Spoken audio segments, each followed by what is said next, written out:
Okay, Mr. Norman, I assume you will go first, sir. 5 minutes. Thank you, Mr. Chairman, members of the commission. 5 minutes isn't long, but I'll cover the essentials. It's to the first two speakers, Mr. Calhoun and Mr. Hinton. They have got to be talking about granite quarries that were allowed or started before there were the kind of extensive regulations that they have today on granite quarries. This quarry, of course, will be subject to, if permitted, will be subject to all of the extensive current mining regulations that cover all the subjects we've been talking about extensively, and be regulated by those agencies and use all the current best management practices and be required to use those for granite mining facilities. Records of EPD, the Fire Safety Commissioner, EPA, the U.S. Bureau of Mines, OSHA, are all public records that anybody can obtain with a simple request.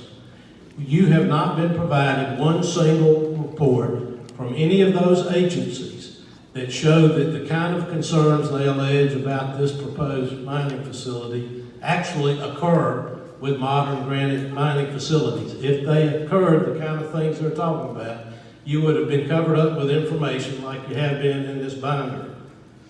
Instead of providing that sort of information, factual information, the opposition provides more of the same allegations that's no more factual or credible than what was on the website, which was based on quarries in Nairobi, if you looked at the website.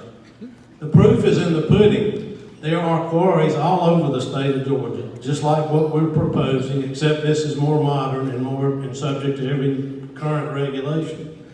None of them have caused the kind of problems they allege. There's no reason a granite quarry can't be operated on this site under current regulations with all these buffers and under all the conditions that we've agreed to for you to place on your approval without impacting residents in the area or other property owners, but at the same time providing significant economic benefits to the county.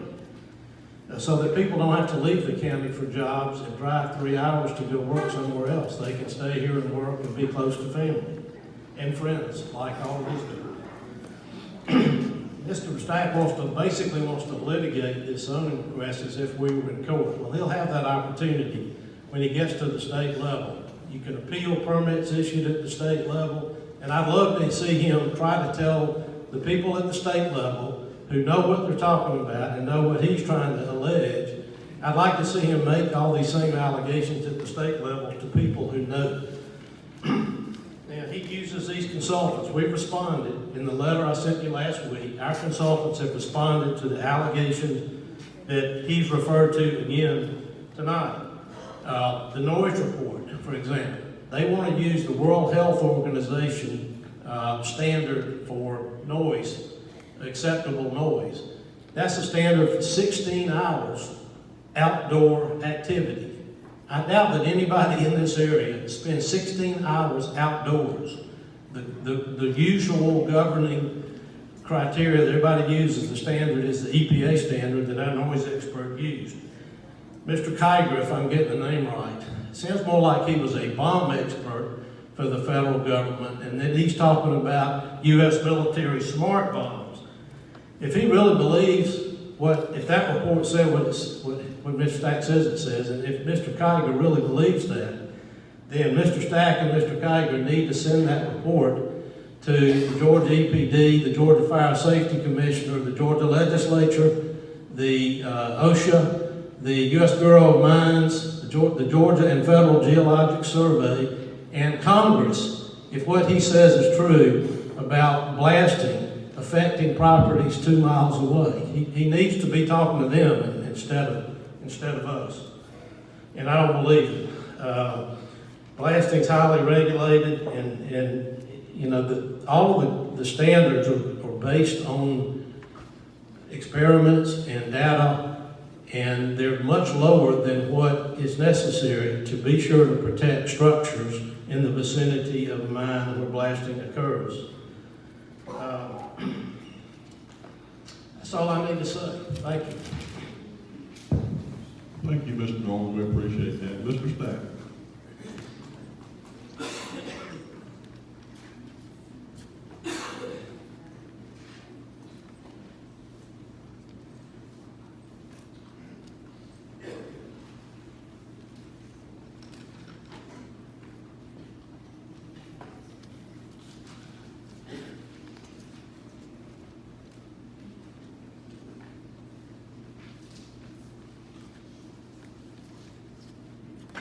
Thank you, Chairman.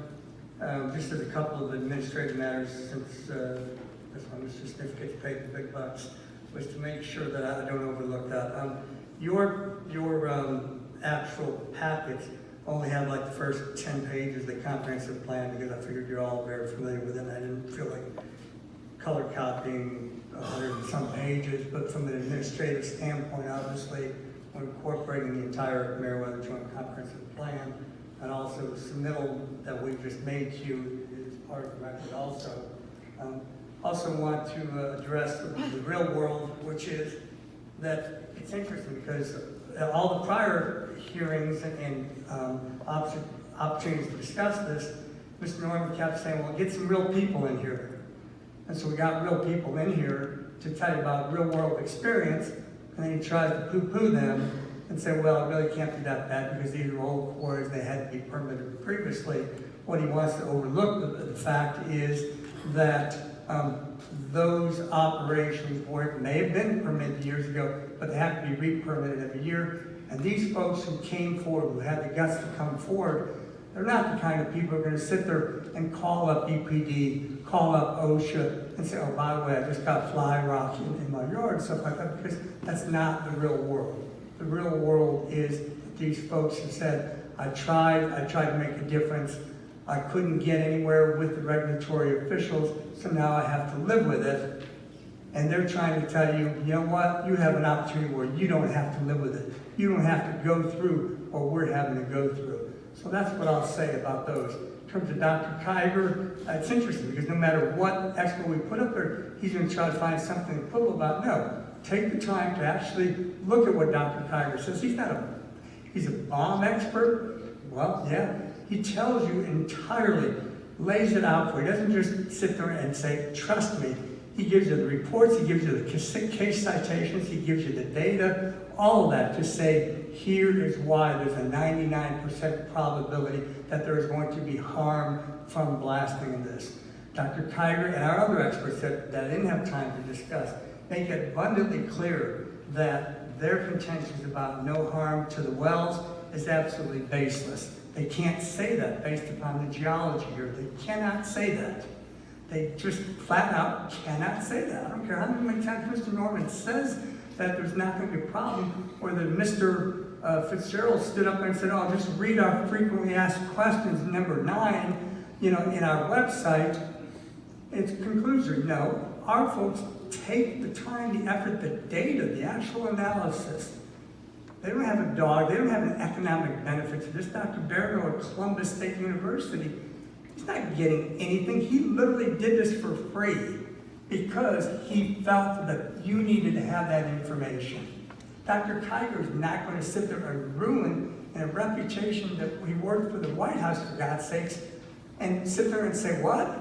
Well, no, that's absolute nonsense. Again, in our submittals, we lay out for you very clearly that every assertion they make of actual significance. For example, number of employees, we're going to bring jobs to the area, and then it says 30 jobs. And yet folks who know these operations say, wrong, 10, maybe at best 18. And it's those kind of misrepresentations that you've got to be made aware and focus on. Because that's who this gentleman really is. That's real. You want to really see what you're being asked to approve.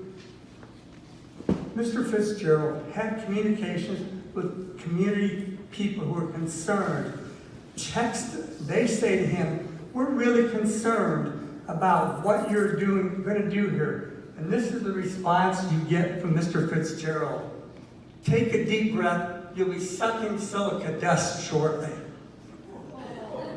that's who your neighbor is going to be. That's who's asking you to approve that. Man's true colors. Forget how you can dress up a pig, put lipstick on it. At the end of the day, the application is by someone who doesn't care about this community, doesn't care about this county, and doesn't give a rat's behind about what the long-term impacts are.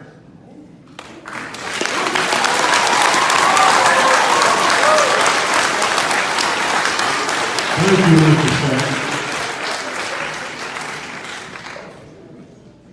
I believe this concludes our public hearing portion. We'll go on. Hold on just a minute. Are you going to speak at this time? Yes, sir. Mr. Garrett and I would like to just address a few Go ahead, of sir. the items that were presented to you guys tonight from the applicant. And these address the conditions of the report that we had provided by staff.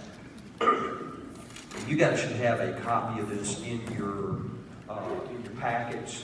It starts out with by overnight delivery of email, and then there are several appendixes that go with this. And the letter asserts that the county staff basically followed the issue and the recommendations from the people in opposition.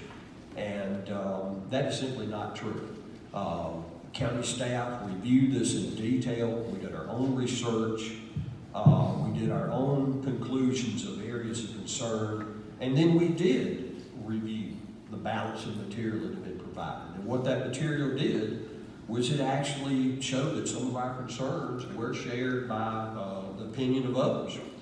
And I just wanted to say that. And as part of the record, to be able to show that's the case, I have a paper here which we're going to enter into the record. It's 9/13 of 18.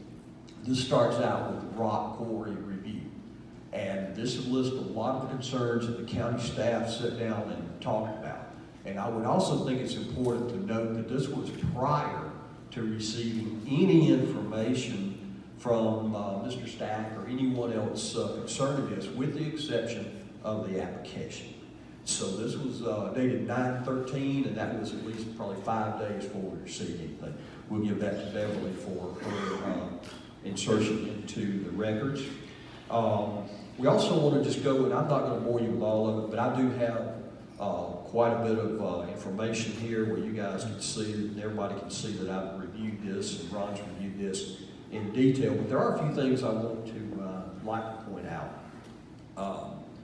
Again, if the state, and we keep hearing about the state's going to take care of us and permit this, if the state permitting supersedes everything, then I guess the question would beg is, why do we have zoning? Why do we need it if you just have to comply with the state? And I think notes in here about how it's heavily regulated. I think it's heavily regulated for a reason. It also indicates that this is, I'm on page 2 of this report, it also indicates this is a unique site. And I guess my question would say, have any studies been developed that will show that this is the only site in Meriwether County? I haven't seen any of those, and I don't know whether there's any studies that would support this being a unique site. Again, back over on page 3, it says this is the only highway corridor located within the eastern half of Meriwether County. I don't think that is a correct statement. Moving over to another page or two here, we have an issue. Again, we talk about the uniqueness of this location. Again, I ask, have their studies been done? And then there's a note that the facts demonstrate it can be developed for mining without causing material impact to surrounding properties. And I will only say there's different opinions on that. We've heard several of those tonight. And down at the bottom of page 5, I thought this kind of interesting. It says only 12 are residential properties, and all of which are 4 acres or more in size and insulated by their lot size. I don't really think that it's up to the adjoining property owners to have to provide buffers and other things for this. Again, on the applicant's response, Ron and county staff, and Ron, you chime in anytime you want. We reviewed all of this before we took a look at any of the other information provided. And then, you know, the other information provided did verify some of the concerns that we had listed. But there again, this is all about, opinions, and, just one opinion from an expert doesn't necessarily make it a fact. Looking at a few other things,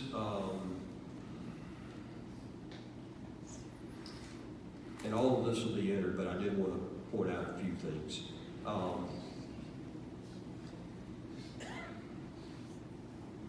There's always a mention that in here that, well, Meriwether County is declining in population, so there's no opportunity for residential development. I would say, and I think even the applicant mentioned about we're very near metropolitan Atlanta. And yes, we have declined in population over the few years, but I'm here, in my opinion, very strongly is that trend is not going to continue. You're going to see people coming into Meriwether County, and you're going to see them building homes and living here.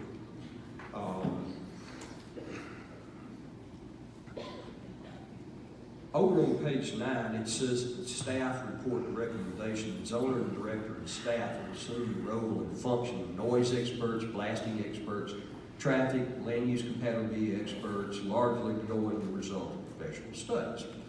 Well, I'd like to say that we, the staff and the zoning director, assume the role of review and fairly determined and reviewed all the reports for all parties involved, not just relying strictly on what one group said.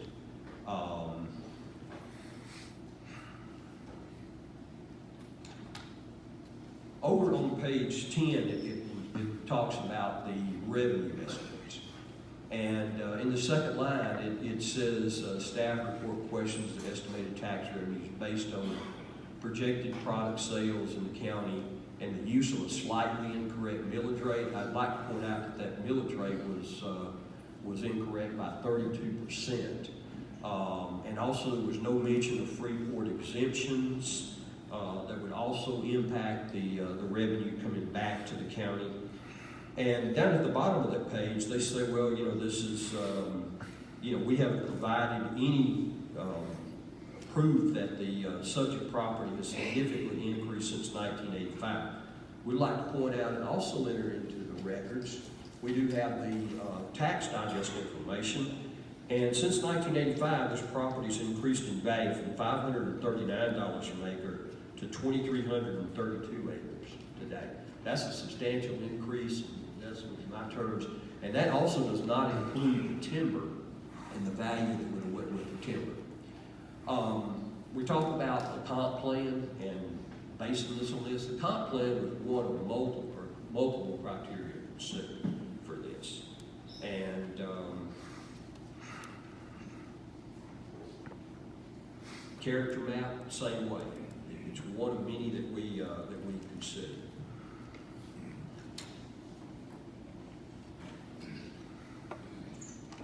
Again, looking at the applicant's proposed zoning conditions, and staff proposed 23 conditions. The applicant came back with, it says 19, but I'm missing a page or something here. But anyway, on number 2, we talked about the operation hours. And they stated, 7 to 8, 7 p, Monday through Saturday. But they also noted rail car movements and rail car loading activities shall not be subject to these operating hour limitations.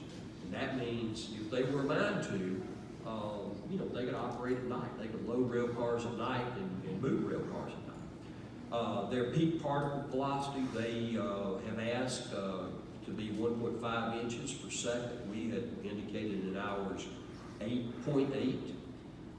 They mentioned again the 200-foot natural undisturbed buffer as being a great buffer. 200 feet's not a long way, and staff had recommended 500 foot of buffer. looking at Appendix A, and I promise not to bore you guys long with this. Again, Appendix A mentions that it's not feasible for residential because of the decline in population. I again submit that will not continue into the future, and that is mentioned over and over again. We mentioned. Chairman, I'm sorry to do this. Respectfully, I need a chance to rebut this. I mean, I will this give is you not- that opportunity if you feel like Yeah, I you mean, have the had. staff had an opportunity to make their report and so forth, and now they're speaking against the application, everything Mr. Gay respectfully is saying.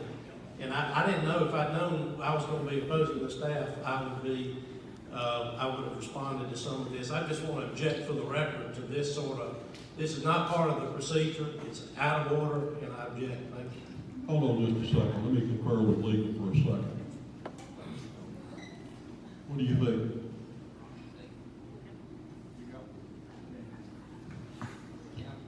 Hello? You're on there. County has offered way more than the zoning procedures law allows for zoning applications. So I do not think that what Mr. Gay is doing is out of order at all, nor is Mr. Norman by law entitled to address the robustness. That's just nowhere in the zoning procedures. And this thing will go on forever if you don't put a stop to it. It's Mr. Norman, I'll have to defer to him. I disagree respectfully with counsel, and I just made the objection for the record. Okay, sir, that's fine. Go ahead, Mr. Gay. Mr. Chairman, what I'll do is I will cut this short and just make all of this a part of the record. We're not objecting to the application. What we were doing was going back and analyzing some of the objections to our analysis that I think were incorrectly pointed out and incorrectly allegations.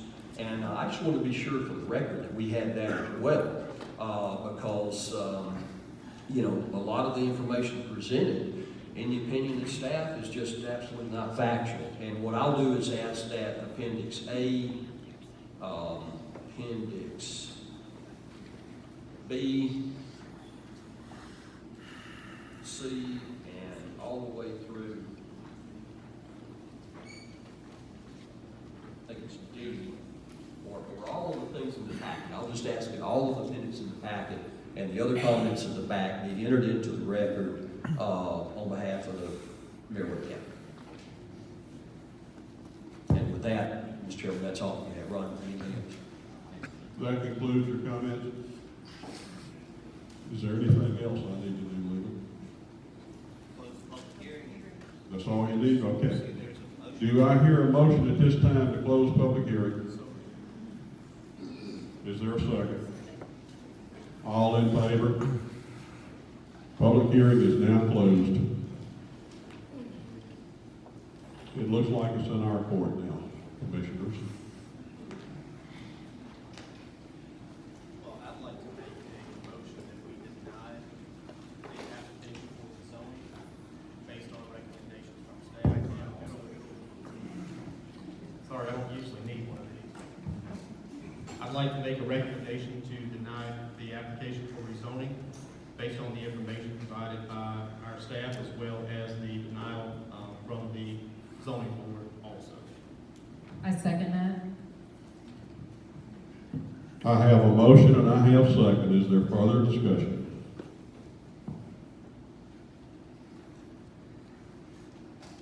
At this time, I'm going to call for a vote.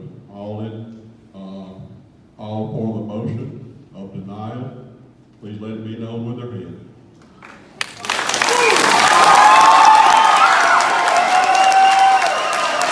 Please hit the note. Thank you. For the record, I believe that was a unanimous vote.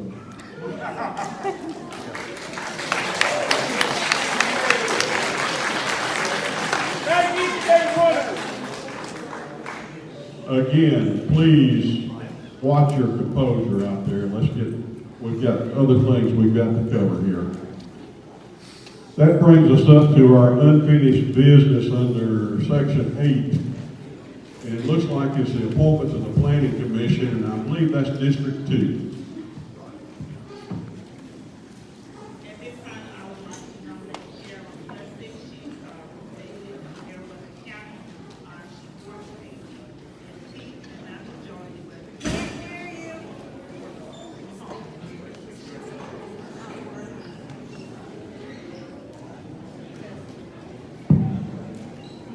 as I was saying, I would like to nominate Cheryl Plessy. She's currently employed with AP in Atlanta. She has worked for them for 40 years. She is a native of Marion County and her daughter is in Marion County. So I would like to nominate Cheryl. I have a nomination. Is there a second? I have a second from Ms. Beth here on the left. Is there any discussion? Seeing there's no discussion, I'm asking for a vote. All in favor? Okay, I believe that passed. Is that correct, Ms. Beverly? Okay. Under new business, the item I see here is the Meriwether County Service Delivery strategy, to expand water and sewer service along Meriwether Street in Grantville. Mr. Gay, would you address this? Yes, sir. Mr. Chairman, Commissioners, this is an issue where the city of Grantville is applying for a CDBG grant, and their desire is to expand water service along Meriwether Street. Meriwether Street, however, leaves the county jurisdiction and runs for a short distance down into Meriwether County. So certainly our recommendation would be to do everything we could to be able to help them get that grant, and that's going to require us to do a slight modification of the service delivery strategy to show that area of our county as a service area of Grantville. And I would recommend that we do that because that's going to be their best opportunity to get water and sewer services. Mr. Gay, we actually do not need to see that verbiage. We just need to go ahead and okay you to take care of that. Is that correct? Yes, sir, that is correct. And I'll have to bring that back for approval by everybody. But, Hold on, I have one question, Mr. Gay.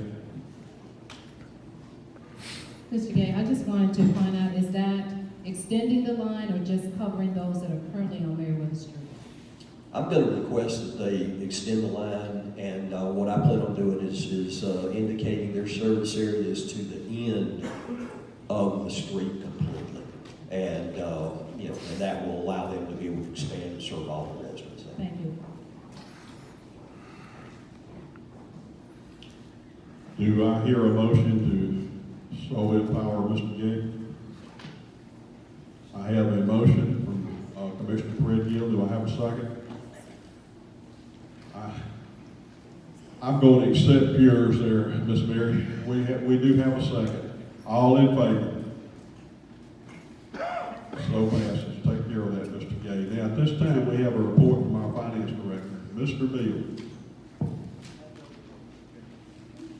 Okay, moving along. Report from the county administrator. No, sir, I think you guys have heard enough from me tonight, so. And let's move on now to a report from our county commissioners. Is there, okay, Ms. Beer. Okay, myself. No, Ms. Beth. Ms. Shirley.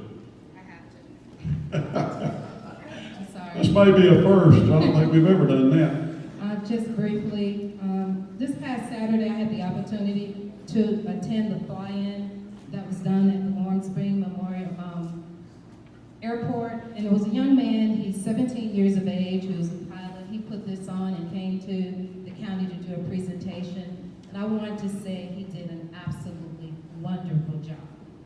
I'm hoping that it encourages him to do this again. So once again, we want to salute him for his efforts that he did. And the other thing I just want to mention, we've been hosting town hall meetings around the county for the past couple of weeks to talk about Splosh, the update on the fire department, and summer referendum that's on the ballot.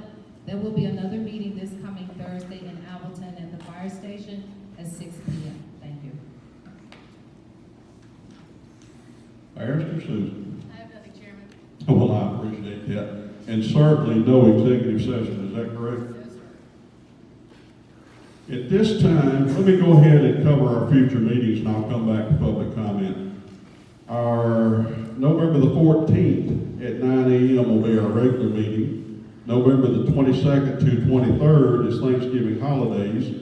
November 27th at 4:30 is a work session. November 27th at 6 p.m. will be a regular meeting. At this time, we give the public an opportunity to come up and make short comment. If there's some of you that want to come forward, there's a sheet here in front of me. You will have to sign and make your comments.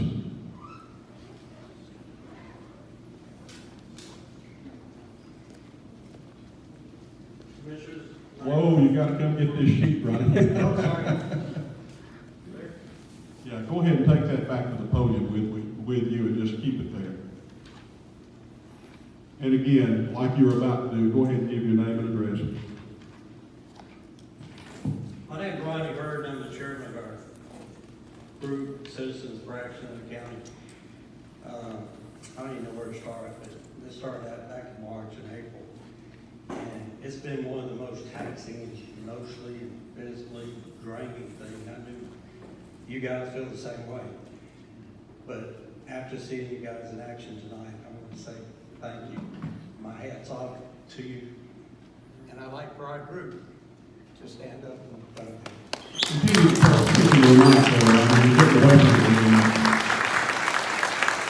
basically what I said is you guys did a great job. Thank you very much. Thank you, Ron. Anyone else?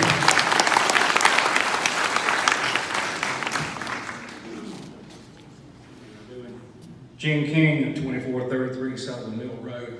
I just want to say it is a blessing, not just because we prevailed, but it is a blessing to see a board unite, work together. You did your homework, you made phone calls.